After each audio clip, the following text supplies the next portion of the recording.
অলৌকিক দৃশ্য চন্দ্রকোনায়, গাছ থেকে ঝরছে রক্ত। ঘটনাস্থলে বিজ্ঞান মঞ্চের প্রতিনিধিরা। কোনো মানব শরীর থেকে নয়, বাড়ির উঠোনের সামনের কাঁঠাল গাছ থেকে ঝরছে রক্ত।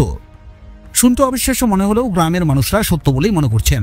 গাছেরও প্রাণ আছে, সেই কথার সূত্র ধরেই রক্ত ঝরার বিষয়টি সত্য বলে মনে করছেন গ্রামবাসীরা।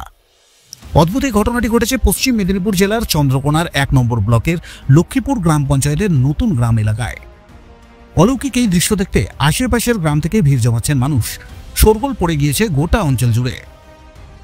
গ্রামেরই এক গৃহবধূ বন্দনা পোড়া জানালেন, বহু বছর ধরে ওই কাঁঠাল গাছের তলায় কালী পুজো করতেন গ্রামেরই এক মহিলা।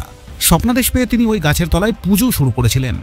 পুজোর সময় সেখানে তার ঘর হতো, তবে আর্থিক অনটনের জন্য সেই পুজো আর চালিয়ে যেতে পারেননি। বিগত ৪ বছর বন্ধ ছিল কালী পুজো। এই বছর কালী পুজোর পরের দিন থেকে হঠাৎই এই রক্ত ঝরতে দেখে স্থানীয়রা। তারপরেই ওই বুড়িমাকে খবর দেওয়া হয়। বুড়িমা ঘট স্থাপন করে গাছের কাছে ধূপ ধুনো দিয়ে পুজো করলেন। গ্রামবাসীদের মধ্যে ছড়িয়ে পড়ল ভয় ও কৌতূহল। কেউ বলছেন দেবীর অলৌকিক উপস্থিতি, কেউ বা বলছেন এটি অশুভ লক্ষণ। অনেকেই আবার ধূপ জ্বালিয়ে প্রণামও করছেন। নমস্কার, কৃষ্ণ কালী মায়ের জয়। এখানে কালী পুজো হতো, খুব গরিব আর কালী পুজো করতে পারেনি বলে ৪ বছর পুজো করেনি। তারপরে দেখছে একদিন হঠাৎ সকালবেলা গাছতলা থেকে রক্ত পড়ছে, গাছের গোড়া থেকে। সে রক্ত পড়া ৪-৫ দিন হচ্ছে।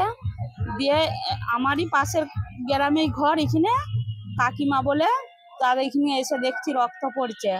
কাকিমার ভর হতো, কালী পুজো হতো, ছেদ হতো, সে আর গরিব মানুষ বলে পুজো করতে পারেনি।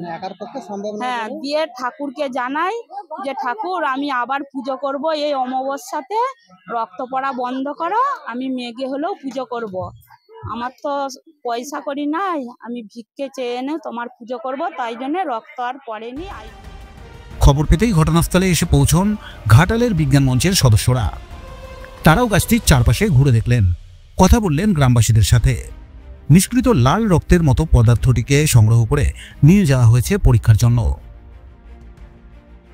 যেটা বললেন যে গ্রামের মানুষ সবাই অলৌকিক বলছেন, আমরা কথা বলে দেখেছি সবাই অলৌকিক বলছেন না। এটা একটু কনফিউজড। অলৌকিক মানে কি না, যেটা নাকি বিজ্ঞান আপাতভাবে ব্যাখ্যা করতে পারে না। প্রথম কথা হচ্ছে, এখনো বিজ্ঞানের দরবারে জিনিসটা পৌঁছায়নি, কারণ পরীক্ষা নিরীক্ষা পর্যবেক্ষণ করে বিচার বিশ্লেষণ করে বিজ্ঞান সিদ্ধান্তে আসে। বিজ্ঞান তো ফট করে দেখে বলে দেবে না এটা রক্ত বা এটা রক্ত নয়। তো সেই জায়গাটা এখনো পৌঁছায়নি। এটা একটা হাইপোথিসিসের জায়গাতেই রয়েছে। এক, দ্বিতীয় কথা হচ্ছে, গ্রামের মানুষ কিন্তু সবাই ভাবছে না যে এটা অলৌকিক ব্যাপার। তারা কনফিউজড, কিন্তু তারা বুঝে উঠতে পারছে না। কিন্তু গ্রামের মানুষকে আমি প্রশংসা করব সবাইকে, আমাদের যে বিজ্ঞান সংগঠনের পক্ষ থেকে, যে তারা প্রত্যেকেই সত্যটা জানতে চান। প্রত্যেকেই জানতে চান যে অ্যাকচুয়ালি ঘটেছেটা কি ঘটনা ঘটেছে। এবং সেই জন্যই আমরা এসেছি, আমরা সত্যানুসন্ধানে এসেছি। সত্যটা তুলে ধরাই আমাদের কাজ এবং আমরা সত্যই তুলে ধরতে চাইছি। তা এইরকম জায়গা থেকে যেটা বলবো, যে আমরা ভিডিওতে যেটা দেখেছি, ভিডিওতে দেখে তো সবকিছু মনে হয় না, সিদ্ধান্ত নেওয়া উচিতই নয়। সিদ্ধান্ত নিতে গেলে স্পটে যেতে হবে, মানুষের সঙ্গে কথা বলতে হবে, কি ভাবছে জানতে হবে। নিজের চিন্তাগুলোকে চাপিয়ে দেওয়া যায় না কারোর উপর। আমরা সেই কারণেই স্পটে এসেছি।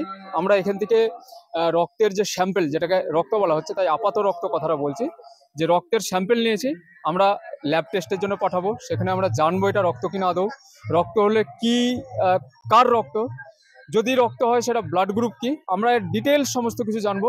এবং এর সঙ্গে সঙ্গে আমাদের কিছু রিসার্চ স্কলার যুক্ত আছেন, কিছু বিজ্ঞানী যুক্ত আছেন আমাদের সঙ্গে। তারা নিয়মিত আমাদের সঙ্গে যোগাযোগ রেখে চলেছেন এবং তারা অলরেডি আমাদের কাছে আপাত ব্যাখ্যা একটা দিয়েছেন যে এই কারণে জিনিসটা ওনারা বলতে চাইছেন যে এই মুহূর্তে আমি নাম বলছি না, পরবর্তী ক্ষেত্রে আস্তে আস্তে আমরা সেটা প্রকাশ করব।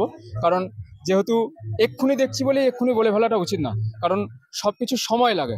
আমরা কখনো আপন মনের মাধুরী মিশিয়ে সব কিছু বলে দিতে পারি না। সত্য প্রকাশ হতে একটু সময় দিতে হবে, চটজলদি করলে হয় না। সেই জায়গা থেকে আমরা দেখছি যে এইটা একটা ব্যতিক্রমী ঘটনা, কিন্তু মানে অসম্ভব কোনো ঘটনা নয়। বিভিন্নভাবে এটা থেকে বেরোয়, তার ব্যাখ্যা রয়েছে। আমরা দেখে যাচ্ছি, আমরা ব্লাড স্যাম্পেল নিচ্ছি, আপাত ব্লাড স্যাম্পেল। আমরা সমস্ত কিছু ল্যাবে টেস্ট করব এবং আমরা বিজ্ঞানীদের সঙ্গে কথা বলে, research scholar, IIT research scholar কিছু আমাদের সঙ্গে আছে, তারা যোগাযোগ রেখে চলেছেন। তো তাদের সঙ্গে কথা বলে আমরা যেটা সত্য হব, সেই সত্যে বা সেই সত্য সিদ্ধান্তে আমরা বিজ্ঞানের সাহায্যে উপনীত হব। পশ্চিম মেদিনীপুর থেকে রাজু রায় চৌধুরী, আজকের সংবাদ।